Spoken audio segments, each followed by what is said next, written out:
उसे आते देख ड्रैगन हंटर पायरेट्स के सदस्य खुशी से झूम उठे और उत्साहित होकर बोले, कैप्टन। ईशान के पास उन्हें जवाब देने का समय नहीं था। उसने शैतानी ब्लेड यामातो को बाहर निकाला, जहाज के किनारे एक विशाल पवन दीवार खड़ी कर दी, और जब विपरीत दिशा से आए तीर पास आए तो वे अचानक शक्तिहीन होकर समुद्र में गिर पड़े। पवन दीवार, यह चाल लंबी दूरी के प्रक्षेपियों से निपटने के लिए एकदम सही थी। इस पवन दीवार ने दूसरी ओर से आए 90% तीरों को सीधे रोक दिया। ड्रैगन हंटर पायरेट्स के सदस्य उत्साह से चिल्ला उठे। उनका कप्तान वाकई एक जबरदस्त समर्थक था, इसलिए जैसे ही वह आया, लड़ाई का रुख सीधे पलट गया। तोपों को चलाने वाले निशानेबाज बड़े उत्साह से गोले तैयार कर रहे थे। वे दूसरे पक्ष पर बमबारी करने का अवसर लेना चाहते थे।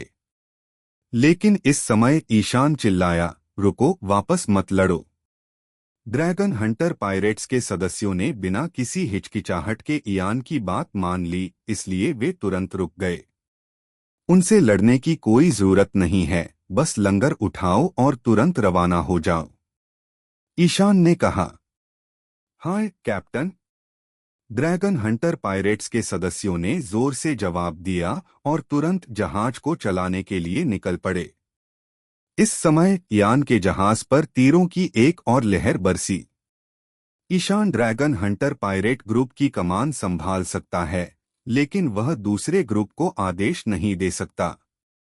उसने अपनी तरफ की लड़ाई रोकने का काम किया, लेकिन यह यहीं नहीं रुकेगा। हालांकि इन तीरों के सामने ईशान आसानी से उनसे निपटने में सक्षम था, भले ही ये हकी से लिपटे हुए हों। हवा की दीवार उन्हें आसानी से रोक सकती है। वह आदमी कौन है? मैरीगोल्ड, एक मोटी ताजी कोबरा मादा, यह दृश्य देखकर खुद को पूछ बैठी। मुझे नहीं पता, लेकिन यह इस समुद्री डाकू समूह का कप्तान होना चाहिए। उसके पास कुछ हुनर हैं। दुबले पतले बोआ सैंडरसोनिया ने जवाब दिया। कुजा के समुद्री लुटेरों ने न चाहते हुए भी इयान के जहाज पर तीरों का एक और दौर चलाया, लेकिन यह पिछले दौर जितना कारगर नहीं रहा। इस दौरान इयान का दल पहले ही नौकायन की तैयारी कर चुका था और जहाज धीरे धीरे आगे बढ़ने लगा। यह देखकर कि ईशान और बाकी लोग जाने वाले हैं, कुजा समुद्री डाकू उनका पीछा करने को तैयार नहीं थे, सिर्फ इसलिए नहीं कि उनका जहाज तोप के गोलों से क्षतिग्रस्त हो गया था, बल्कि इसलिए भी कि द्वीप पर जाकर हमारी सांप राजकुमारी को तुरंत ढूंढो। सैंडरसोनिया ने कहा, अजीब बात है, अनीसामा यहाँ नहीं है। क्या वह इन समुद्री डाकुओं से निपटने के लिए द्वीप पर नहीं गई थी? उनके कप्तान कैसे आ गए और हमारी बहन अभी तक वापस नहीं आई? एक कुजा योद्धा तुरंत जहाज से कूद गया और हैनकॉक की तलाश में चला गया। इस समय हैनकॉक को एक लेफ्टिनेंट ने रोक लिया है जो उसकी मदद मांगने आया है तथा उससे पूरे द्वीप से पत्थर बनने के प्रभाव को हटाने की विनती कर रहा है। हैनकॉक इस आदमी से परेशान होने लगा। नतीजतन कुजा योद्धा वहां आया और दोनों पक्षों की लड़ाई की स्थिति की सूचना दी। क्या हमारा जहाज खराब हो गया? भावना हैनकॉक को चिंता हुई कि उसे इस आदमी से भागने का कोई बहाना नहीं मिल रहा। इसलिए यह सुनकर उसने खुशी से कहा, अभी रवाना हो जाओ और ड्रैगन हंटर समुद्री लुटेरों का पीछा करो। जैसे ही उसने यह कहा, हैनकॉक अपने योद्धा को लेकर बंदरगाह की ओर दौड़ पड़ा। मरीन लेफ्टिनेंट उसे पकड़कर रोकना चाहता था, लेकिन कुजा योद्धा ने अपना धनुष उस पर तानकर उसे रुकने पर मजबूर कर दिया और वह केवल हैनकॉक को वहां से जाते हुए देख पाया।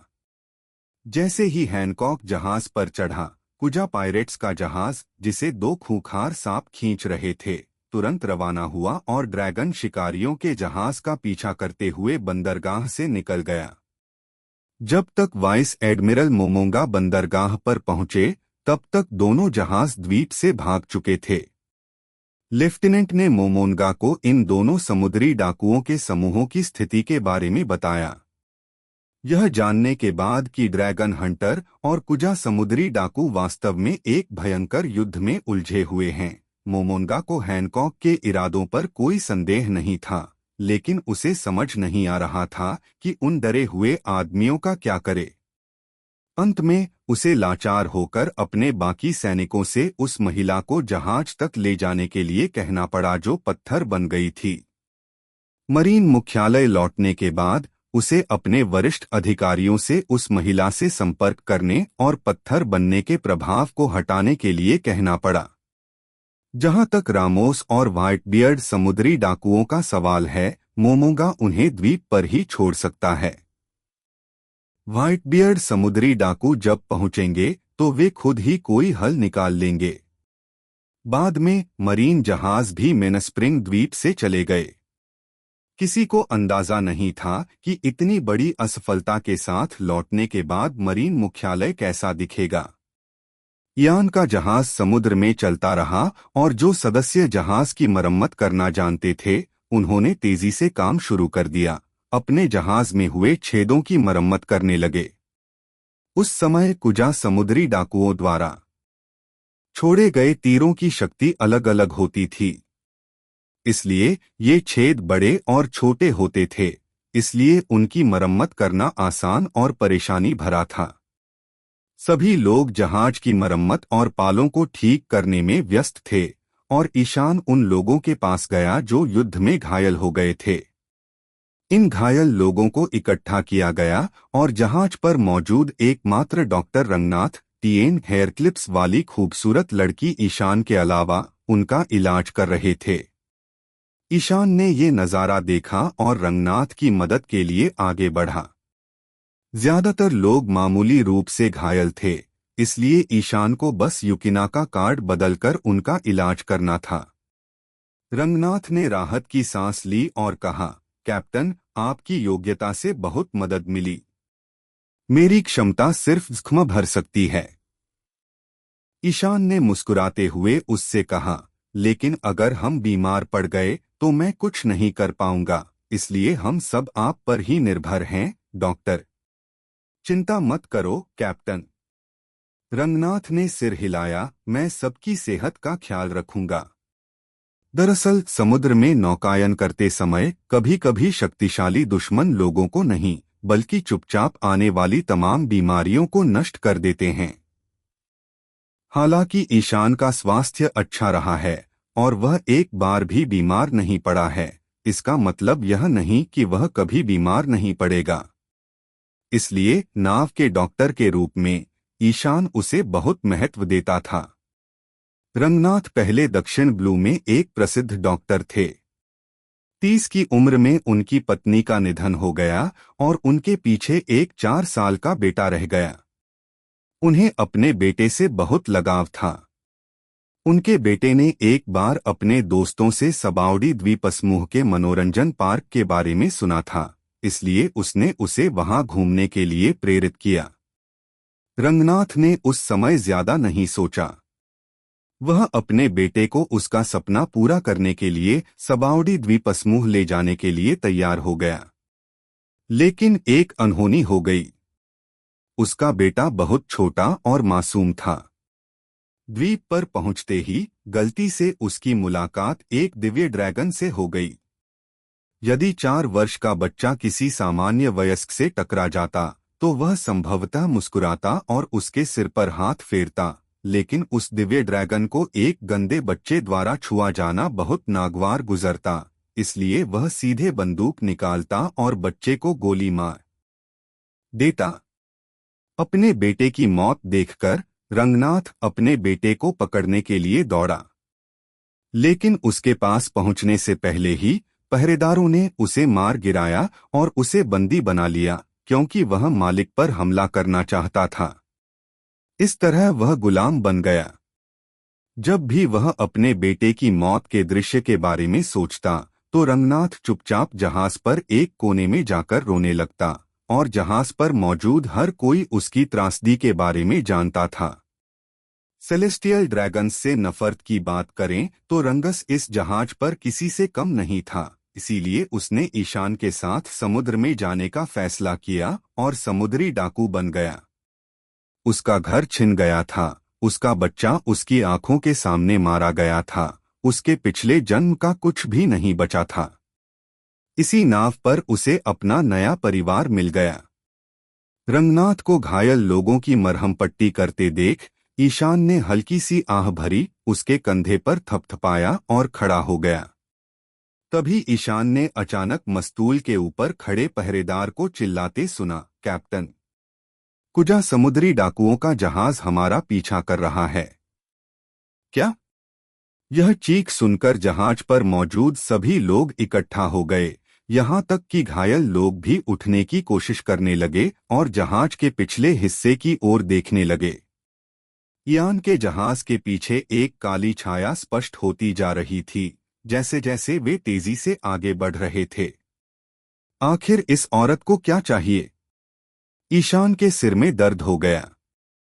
उन्होंने स्वीकार किया कि भावना हैनकॉक बड़ी गहरी नीली आंखों और लंबे काले बालों वाली एक खूबसूरत महिला थीं, जो इयान के सौंदर्य मानकों के बिल्कुल अनुरूप थी। उनमें शास्त्रीय सुंदरता तो थी ही, उनके कपड़े भी बेहद कामुक और कामुक थे। इसके अलावा समुद्री डाकू महारानी के रूप में उनमें एक राजसी रानी का आभास होता था, जो अन्य महिलाओं में नहीं होता। यही वजह है कि उन्हें दुनिया की सबसे खूबसूरत महिला कहा जाता था। ईशान ललित की तरह कम बौद्धिक क्षमता वाला और सिर्फ एक दिमाग वाला इंसान नहीं था, जिसे औरत मर्द में फर्क भी नहीं पता। इतनी खूबसूरत औरत के सामने ईशान कुछ अजीबोगरीब ख्यालों से खुद को रोक नहीं पाता। यही कारण था कि उन्होंने मेनस्प्रिंग द्वीप पर हैनकॉक के साथ सहयोग किया, जो सुंदर होने के विशेषाधिकारों को दर्शाता है। पुरुष आमतौर पर उसका ध्यान आकर्षित करने के लिए कुछ भी करेंगे। हालांकि इस बार ईशान को कई बातों की चिंता थी। इतने सारे लोग उसका पीछा कर रहे हैं, तो उसे उनके लिए कोई न कोई रास्ता निकालना ही होगा। अब वह अकेला भेड़िया नहीं था, उसे न सिर्फ मरीन्स के पीछा से बचने का रास्ता सोचना था, बल्कि यह भी सोचना था कि कैसे अपने दल को मजबूत बनाकर और भी मजबूत बना जाए और पैसे कैसे कमाए जाएं। उसने शायद अंदाजा लगाया होगा कि हैनकॉक शायद उसके बारे में जवाब ढूंढने आया होगा, उस आदमी के बारे में जिसने मारिजोआ से गुलामों के एक और समूह को आजाद कराया था। शायद क्योंकि फिशर टाइगर ने उसे बचाया था, इसलिए वह कृतज्ञतावश उस नकाबपोश आदमी की मदद करना चाहती थी। लेकिन अब ईशान को उसकी मदद की जरूरत नहीं है। कार्ड सिस्टम ईशान को अलग अलग क्षमताएं देता है। वह कार्ड बदलकर और उन्हें अलग अलग शक्तियां दिखाकर मरीन्स को पूरी तरह से भ्रमित कर सकता है। लंबे समय तक चुप रहना कठिन हो सकता है, लेकिन इस स्तर पर उसे इस बात की चिंता करने की जरूरत नहीं है कि वह क्या उजागर करेगा। यह समय ईशान के लिए खुद को बेहतर बनाने पर ध्यान केंद्रित करने का एक अच्छा मौका था। उसके बुनियादी कौशल को निखारने के लिए बहुत प्रशिक्षण की जरूरत है, और अपने जीवन में बहुत सारी चीजों को शामिल करना उसके लिए अच्छा नहीं था। हैनकॉक के प्रकट होने से ईशान को असहायता का एहसास हुआ। अगर वह अचानक प्रकट होकर बिना किसी कारण के उससे लड़ने न लगती, तो वह तब तक भाग सकता था जब मरीन ने ब्लैकबियर्ड और धोखेबाज को घेर लिया था। बिना किसी रोकटोक के उसे एक ही समय में 2 वाइस एडमिरल से लड़ना पड़ा। इसलिए बाद में वह उस महिला को छोड़कर उससे दूर रहने के लिए उत्सुक हो गया। लेकिन उसने यह उम्मीद नहीं की थी कि हैनकॉक ने उसे जाने नहीं दिया और उसके पीछे भी गया। कुछ देर के लिए ईशान थोड़ी उलझन में पड़ गई। वो क्या करने को तैयार है? कहीं ऐसा तो नहीं कि वो अपने जहाज को हुए नुकसान का बदला लेना चाहते हों? कैप्टन, हम क्या करें? जिक ने सिर खुजाते हुए ईशान से पूछा, क्या समुद्री डाकू महारानी सचमुच हमें पकड़ना चाहती हैं? ईशान ने इसके बारे में सोचा और उसे जवाब नहीं दिया। इसके बजाय उसने मार्गरेट से पूछा, क्या हम उनसे छुटकारा पा सकते हैं? मुश्किल है। मार्गरेट ने सिर हिलाया। अब हमारे पालों में तनाव कम हो गया है, और देखो, उनकी नाव पालों पर निर्भर नहीं है, वे बहुत तेज हैं। दरअसल कुजा पायरेट्स की नाव को खींचने वाले दो विशाल सांप इंजन जैसे थे, और उनकी गति नीचे की ओर चल रहे जहाजों से ज्यादा थी। इतने कम समय में कुजा पायरेट्स का जहाज इयान्स के और करीब पहुंच गया। यह केवल समय की बात थी कि वे ड्रैगन शिकारियों तक पहुंच जाएं। इसलिए ईशान ने मन बनाया और अपनी टीम से कहा, चलो रक्षात्मक होकर खेलते हैं। अगर उन्होंने हम पर हमला करने की हिम्मत की तो हमें भी पलटवार करना होगा। नमस्ते। ड्रैगन हंटर पायरेट्स के सदस्य चिल्लाए और एक के बाद एक अपने हथियार निकाल लिए। समय बीतता गया। कुजा समुद्री लुटेरों का जहाज बहुत करीब आ गया और इयान का हाथ उसकी तलवार की मूठ पर था। जैसे ही विरोधी जहाज तीर चलाना शुरू करता, वह तुरंत अपनी तलवार निकाल लेता। हालांकि चीजें ईशान की सोच से थोड़ी अलग लग रही थीं। कुजा समुद्री लुटेरों का जहाज बार बार आ रहा था, लेकिन उन्होंने हमला नहीं किया। हैनकॉक अपने दाहिने हाथ को कमर पर रखे धनुष पर खड़ी थी और कुजा सैनिक भी उसके पीछे हाथ जोड़े खड़े थे। जब दोनों पक्ष आमने सामने के लोगों के चेहरे देखने में सक्षम हो गए, तो हैनकॉक अचानक जहाज को खींच रहे सांपों में से एक के सिर पर कूद पड़ा। तभी सांप का सिर नीचे झुक गया और हैनकॉक सीधे इयान के जहाज पर कूद गया। कितनी सुंदर महिला है! क्या वह समुद्री डाकू महारानी है? मैंने पहली बार इतनी सुंदर महिला देखी है। जहाज पर सवार लोगों का तो जिक्र ही नहीं, बल्कि मार्गरेट भी हैनकॉक को देखकर चकित हुए बिना नहीं रह सकी। हालांकि समुद्री डाकू महारानी की नजर में ईशान ही एकमात्र महत्वपूर्ण व्यक्ति था। जहाज पर कूदने के बाद वह उसे घूरती रही। आखिर तुम चाहती क्या हो?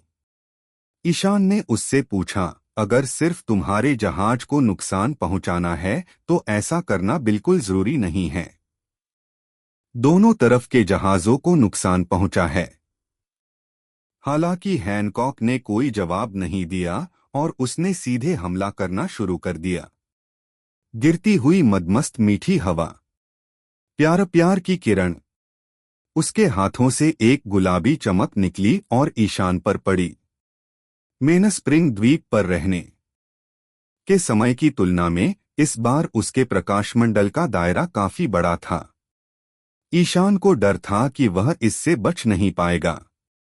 इसलिए उसने सीधे अपनी जीभ काट ली और दर्द का इस्तेमाल करके उसकी क्षमता का असर खत्म कर दिया। हालांकि उसके पीछे ड्रैगन हंटर समुद्री लुटेरों के सदस्य इतने भाग्यशाली नहीं थे। यह पहली बार था जब उन्होंने समुद्री लुटेरों की महारानी की क्षमता देखी थी। उन्हें यह भी नहीं पता था कि इस तरह के हमले का सामना कैसे करें, इसलिए वे तुरंत घायल हो गए। ईशान के पीछे खड़े सभी लोग पत्थर बन गए। कोई भी नहीं बचा। इयान का ध्यान उसकी जीभ के दर्द से भटक गया। जब उसे पता चला कि उसके सारे साथी पत्थर बन गए हैं तो उसे बहुत गुस्सा आया। उसने शैतान का ब्लेड यामातो निकाला और हैनकॉक की ओर दौड़ा। हालांकि उसे यह देखकर आश्चर्य हुआ कि इस समय हैनकॉक की कमर के चारों ओर लिपटा सांप सैलोम एक चक्र में लिपटा हुआ था, जिसकी पूंछ जमीन पर थी और वह एक कुर्सी में बदल गया, जिससे हैनकॉक लेट गया। इयान का ब्लेड पहले से ही उसकी बर्फसी सफेद गर्दन पर था, लेकिन हैनकॉक ने कोई आक्रामक अभिव्यक्ति नहीं दिखाई। इससे ईशान थोड़ा उलझन में पड़ गया। वह क्या कर रही है? इस समय हैनकॉक ने बात करना शुरू किया। कहा, आराम करो, मैं उन्हें बाद में रिहा कर दूंगा। इस राजकुमारी के पास अब आपके साथ चर्चा करने के लिए कुछ है और इसे दूसरों को नहीं सुनना चाहिए। ईशान ने ऊपर देखा तो पाया कि इस समय कुजा समुद्री डाकू जहाज भी पीछे हट रहा था। तुम क्या बात करना चाहती हो? ईशान ने अपनी तलवार रखकर उससे पूछा। यह राजकुमारी किसी के बारे में पूछताछ करना चाहती है। हैनकॉक ने उसके गाल पर हाथ रखकर आलस से सलोमी पर झुककर ईशान को उसके कान के लोब में सांप की बालियां दिखाईं और आगे कहा, मेरा अंतर्ज्ञान मुझे बता रहा है कि तुम कुछ जानते हो। तुम मारिजोआ वाली घटना के मास्टरमाइंड को ढूंढ रहे हो ना? अब आसपास कोई नहीं था और ईशान उसके साथ खेलने में बहुत आलसी था, सो उसने सीधे कह दिया, वो इंसान मैं हूं। हालांकि इयान को आश्चर्य हुआ जब उसने हैनकॉक की बात सुनी तो वह अचानक क्रोधित हो गया। बकवास! क्या? क्यों, तुम्हें क्या लगता है मैं झूठ बोल रहा हूं? ईशान ने अविश्वास से हैनकॉक की तरफ देखा। हम हैनकॉक ने ठंडी सांस ली और कहा, तुमने उस ढोंगी का हश्र तो देख ही लिया है न?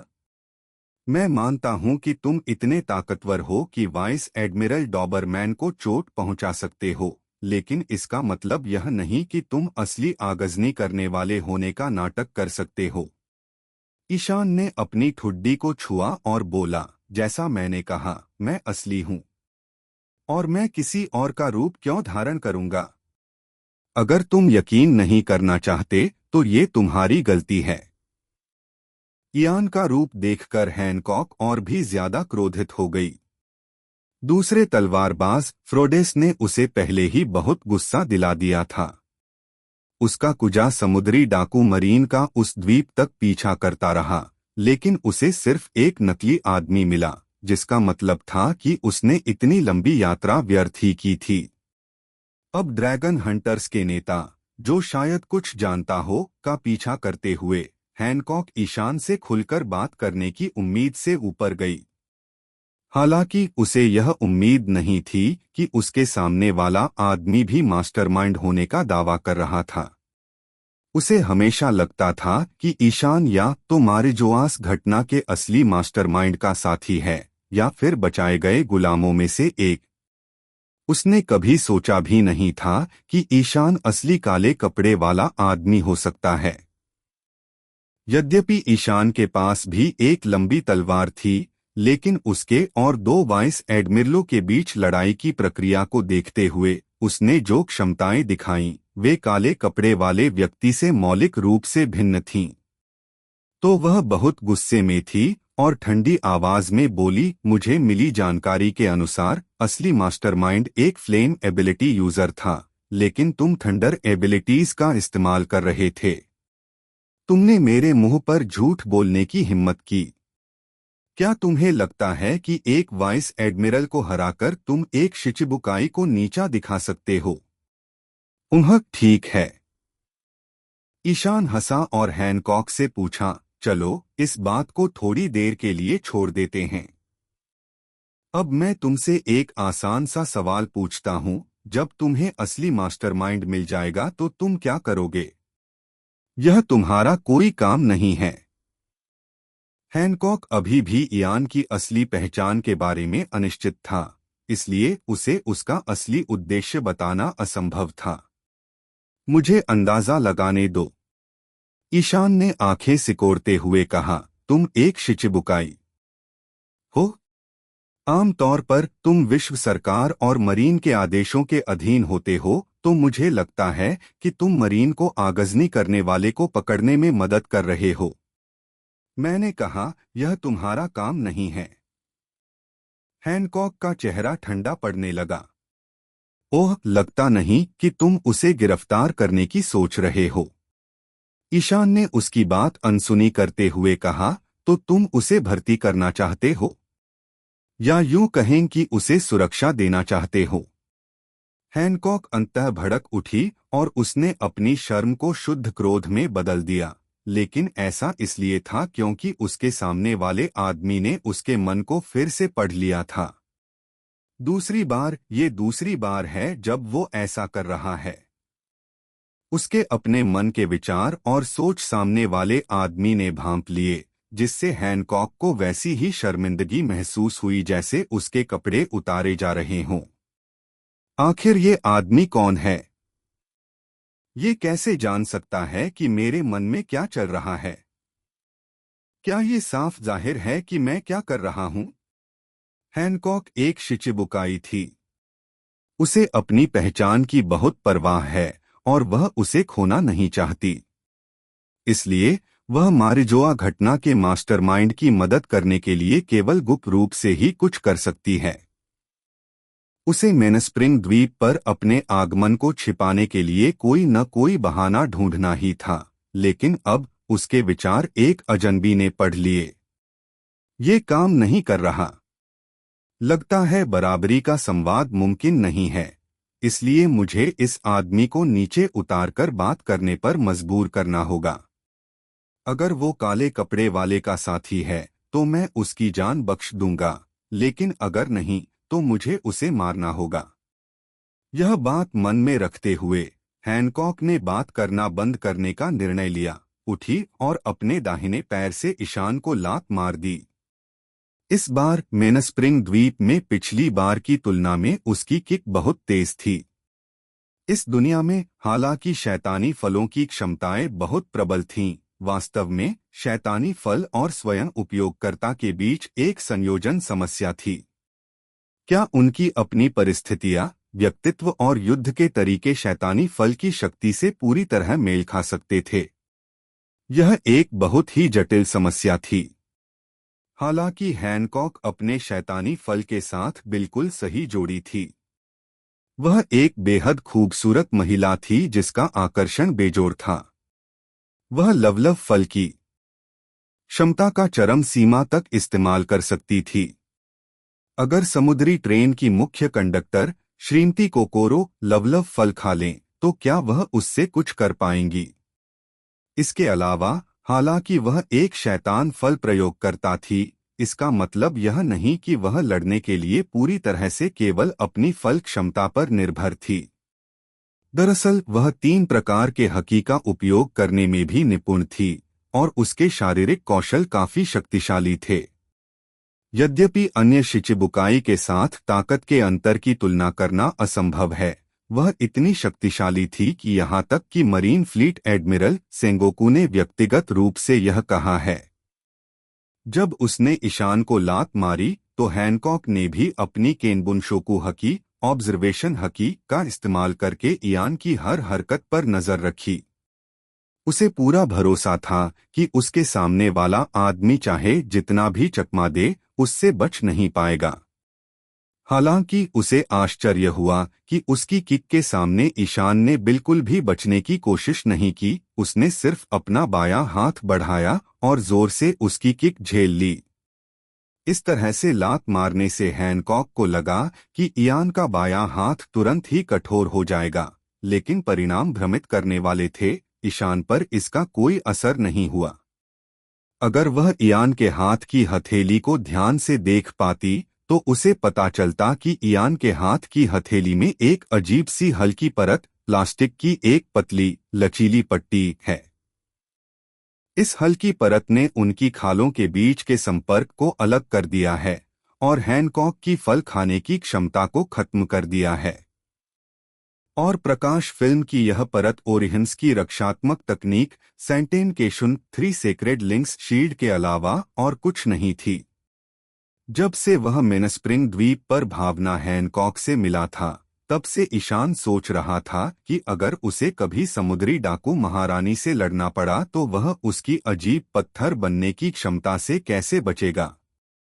उसके हमले मेरो मेरो मेलो के सामने ईशान दर्द के जरिए अपना ध्यान भटका सकता है, जिससे उसकी पत्थर बनने की क्षमता बेअसर हो जाती है। लेकिन अगर उनकी लड़ाई सीधी मुठभेड़ में बदल जाए तो क्या होगा?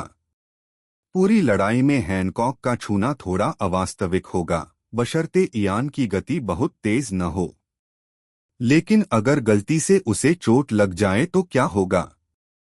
नई दुनिया में बहुत से लोग हकी का इस्तेमाल कर सकते हैं, लेकिन शैतानी फल इस्तेमाल करने वाले लोग इतने शक्तिशाली क्यों हैं? यह स्वाभाविक रूप से हकीकी ताकत के कारण था, जो शैतानी फल की क्षमता को पूरी तरह से अलग नहीं कर सकता था। आओकिजी के खिलाफ लड़ाई के दौरान ईशान को पता चला कि उसकी बाईं कलाई में बर्फ जम गई है, यहाँ तक कि जब वह बुशोशोकु हाकी के साथ उस क्षेत्र की रक्षा कर रहा था तब भी आओकिजी की बर्फ उसकी कलाई को जमा रही थी। हो सकता है कि उस समय दस्ताने पहने ईशान ने आओकिजी के बर्फीले प्रभाव का थोड़ा प्रतिरोध किया हो, लेकिन हैनकॉक की क्षमता अकार्बनिक पदार्थों पर ज्यादा प्रभावशाली और प्रभावी थी। अगर वह दस्ताने पहनकर उसके शरीर को छूता तो कुछ नहीं बदलता, यहाँ तक कि दस्ताने भी उसके हाथों से पत्थर बन जाते। तो सोच विचार के बाद ईशान को एक तरकीब सूझी। उसने ओरिहिमे के हुनर 3 सेक्रेड लिंक्स शील्ड का इस्तेमाल करके पत्थर बनने की क्षमता को रोक दिया। वह 3 पवित्र कड़ियों वाली ढाल के आकार को स्वतंत्र रूप से नियंत्रित कर सकता है और उसे अपनी हथेलियों के बीच पूरी तरह से केंद्रित कर सकता है। दरअसल बनने वाली प्रकाश फिल्म वास्तव में एक प्रकार की आध्यात्मिक ऊर्जा थी। ऊर्जा की यह परत एक फिल्टर उपकरण की तरह थी जो हैनकॉक की पत्थर बनने की क्षमता को छान लेती थी। बेशक इनॉय ओरिहिमे के हुनर का इस्तेमाल करने के लिए ईशान को अपने बालों में उसके हेयरपिन लगाने ही होंगे। खुशकिस्मती से उस समय उसने भालू के कान वाली टोपी पहनी हुई थी जो शुक्र है कि हेयरपिन को ढक रही थी। सत्य अंक वैसे, क्या उसने कुमा की टोपी नहीं देखी? अपने हाथ से हैनकॉक के टखने को पकड़े हुए ईशान को राहत महसूस हुई जब उसने देखा कि उसकी चाल काम कर गई। इस समय इयान की नाक ने फिर से हैनकॉक के पैर की गंध सूंघी और वह अपनी लार निगलने से खुद को नहीं रोक सका। उसने अवचेतन रूप से हैनकॉक के टखनों का पीछा किया और आगे देखा। आराम करते हुए इतने लंबे, गोरे, चिकने पैर को देखना किसी पुरुष की इच्छाशक्ति की परीक्षा थी। खासकर जब उसने चारों ओर देखा और हैनकॉक की जांघों को देखा तो ईशान को लगा कि उसके सिर में गर्म खून दौड़ रहा है। उस च्योंगसम के नीचे कैसा नजारा छिपा है? ये खूबसूरत महिला, क्या उसने इसे पहना है या नहीं? मुझे डर है कि ये समस्या तो कई सालों से अनसुलझी ही रही होगी, है ना? और जिन लोगों ने भी इसे सुलझाने की कोशिश की है उन्होंने इसके लिए अपनी जान कुर्बान कर दी है। सारे अनुमान सिर्फ कल्पना से ही लगाए जा सकते हैं। ईशान और अन्य लोगों में अंतर यह था कि यदि वह चाहे तो अपने बाएं हाथ से हैनकॉक के पैर को थोड़ा ऊपर उठाते ही आसानी से उत्तर पा सकता है। क्या मुझे इसे उठाना चाहिए या नहीं? नहीं, मुझे यह करना ही होगा। ईशान बस हिचकिचाता रहा। ईशान ने 2 सेकंड से भी कम समय तक संघर्ष किया, फिर उसे और अधिक हिचकिचाने की आवश्यकता नहीं थी। हैनकॉक ने आश्चर्यचकित होते हुए तेजी से प्रतिक्रिया व्यक्त की। उसने अपना घुटना थोड़ा मोड़ा और इयान के हाथों से अपना पैर छुड़ा लिया। अपनी हथेली में 3 सेक्रेड लिंक्स शील्ड की वजह से ईशान हैनकॉक की क्षमता का प्रतिरोध तो कर सकता था, लेकिन इससे वह उसके टखने को कसकर पकड़ भी नहीं पाता था। त्वचा के संपर्क के बिना सब कुछ बेकार था। उसकी लात का पत्थर जैसा प्रभाव काम नहीं कर रहा था, जिससे हैनकॉक हैरान थी, लेकिन उसने इस बारे में ज्यादा नहीं सोचा। अपना पैर पीछे खींचने के बाद उसने अचानक ऊपर की ओर लात मारी और इयान की ठुड्डी पर हमला कर दिया। ईशान ने अपना सिर उठाया और जल्दी से उससे बच निकला। हैनकॉक ने इस मौके का फायदा उठाया और पिस्टल किस से ईशान पर गोली चला दी। इस समय ईशान ने केनबुनशोकु हकी का इस्तेमाल शुरू कर दिया। अपने नेन फील्ड एन में हैनकॉक की हर हरकत उसकी नजर में थी।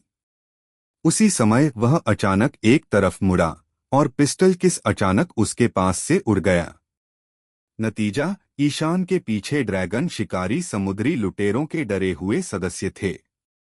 पिस्तौल का यह चुंबन डोरोनिस के उठे हुए हाथ की हथेली पर लगा।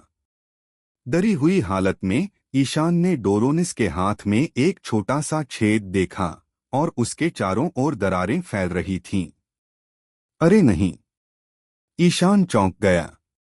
उसे पता था कि पत्थर जैसी अवस्था में जो नुकसान हुआ था वो वापस अपनी मूल अवस्था में आने पर भी दिखाई देगा।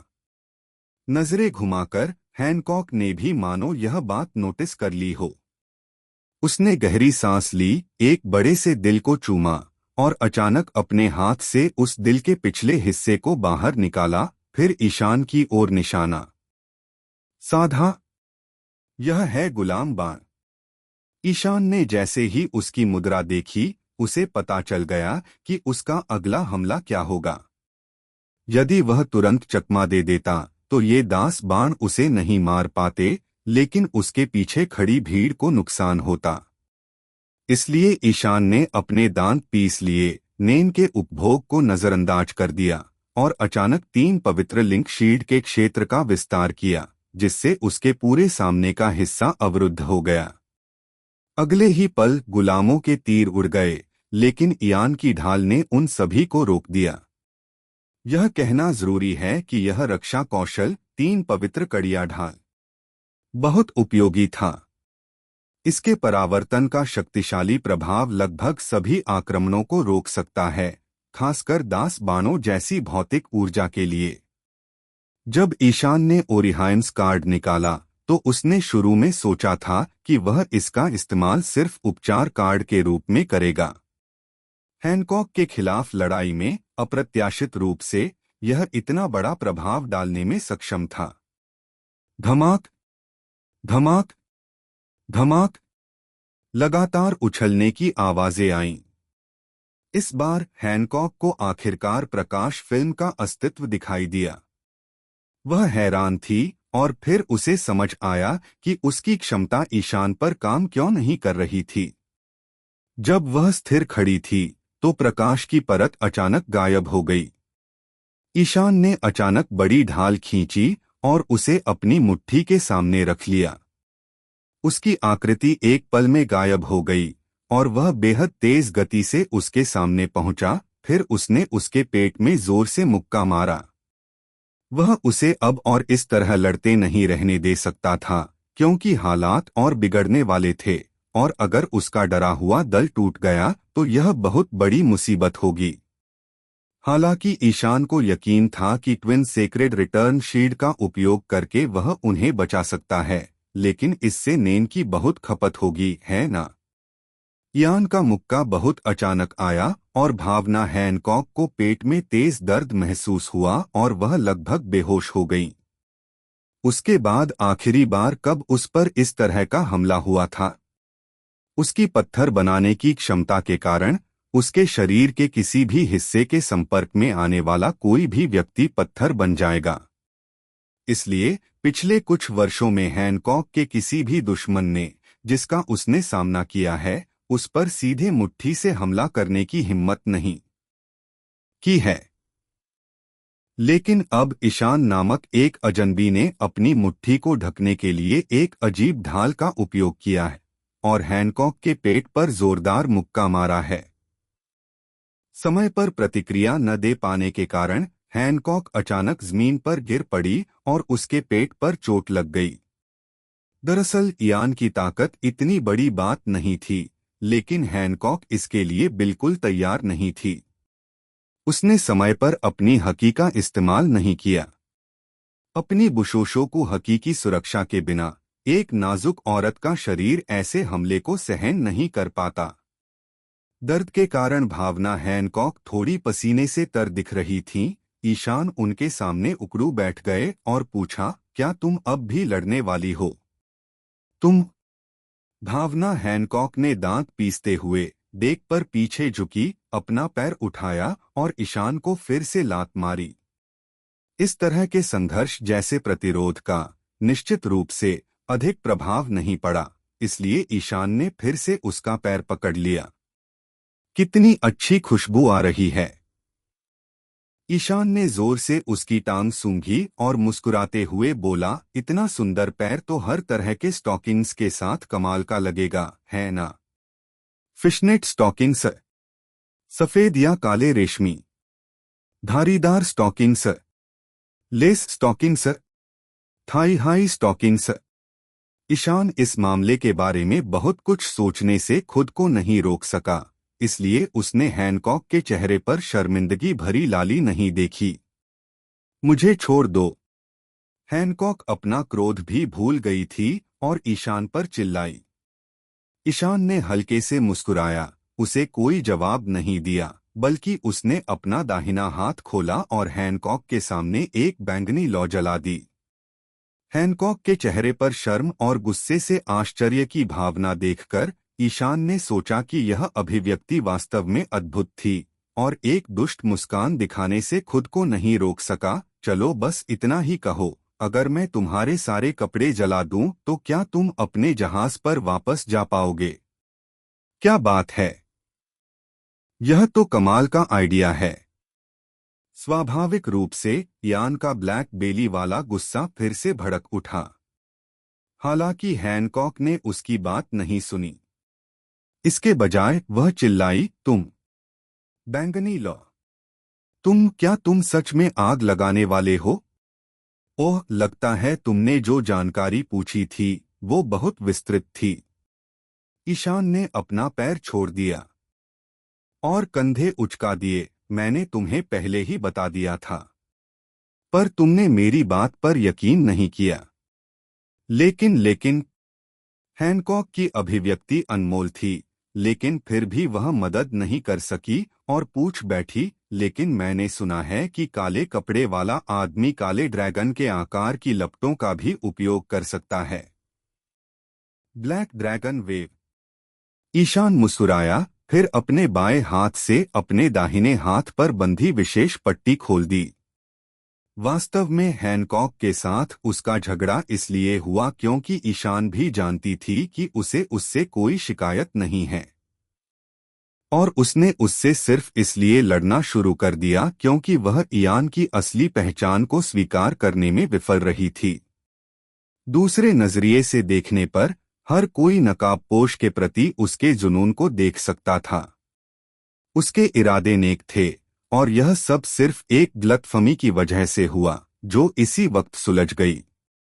आखिरकार हैनकॉक एक शिचिबुकाई था और ईशान नहीं चाहता था कि वह इसमें शामिल हो। अगर कुजा समुद्री डाकू लगातार उसका पीछा करते रहे तो बहुत परेशानी होगी। अब ईशान को बस गलतफहमी दूर करनी है। उसके बाद वह जो करना चाहती है उस पर बैठकर धैर्यपूर्वक बात की जा सकती है। घंटी की आवाज बार बार गूंज रही थी। जैसे जैसे पट्टी खुल रही थी, चारों ओर भीषण गर्मी फैलने लगी। यान की कलाई पर काली लपटें दिखाई देने लगीं और काले अजगर का भयानक सिर दिखाई देने लगा। पट्टी पूरी तरह खुलते ही यान की दाहिनी कलाई से एक प्रचंड ज्वाला निकली। उसने धीरे से अपनी बाह हिलाई, जिससे आसपास की हवा घूम गई और हैनकॉक को उसकी असाधारण ज्वाला दिखाई दी। क्या तुमने इसे अभी देखा? बस इसी के भरोसे मैं आओकीजी को नुकसान पहुंचाकर बच निकलने में कामयाब रहा। ईशान मुस्कुराया। हैनकॉक ईशान को घूरता रहा। काले ड्रैगन की लहर यान के पूरे हाथ में लिपटी हुई थी। बढ़ती गर्मी के साथ यान का हाथ मानो बुशोशोकु हकी से ढका हुआ लग रहा था। उसका दिल अचानक तेजी से धड़कने लगा और वह थोड़ी उलझन में पड़ गई। उसे समझ नहीं आ रहा था कि ईशान का सामना कैसे करे। उसने सोचा था कि ईशान बस झूठा है, लेकिन अब यान के हाथ में अचानक दिखाई देने वाली लपटों ने पूरी तस्वीर ही तोड़ दी। पता चला कि असली आग लगाने वाला तो वही है। क्या मैंने सचमुच उस पर हमला कर दिया जिसे मैं ढूंढ रही थी? हैनकॉक के अस्तव्यस्त भाव देखकर ईशान ने चुपचाप पट्टी फिर से बांध दी, जिससे बिखरी हुई गर्मी रुक गई।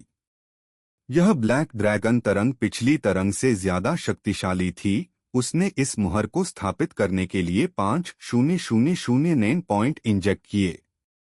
अगर भावना हैनकॉक को अपनी असली पहचान साबित करने के लिए नहीं, तो ईशान इसे इस तरह दिखाने का जोखिम नहीं उठाएगा। फिर से झुककर ईशान ने हैनकॉक से कहा, अच्छा, अब जब तुम्हें वह व्यक्ति मिल गया है जिसे तुम ढूंढ रहे थे, तो वह तुम्हारे लिए क्या कर सकता है? ईशान अच्छी तरह जानता था कि भले ही उसने सेलेस्टियल ड्रैगन को मार डाला हो और विश्व सरकार और नौसैनिकों को भड़का दिया हो, लेकिन फिर भी उसने कई लोगों का दिल जीत लिया है।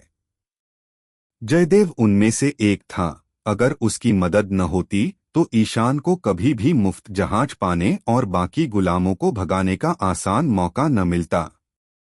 इसी तरह हैनकॉक भी इसी वजह से यहाँ आया था।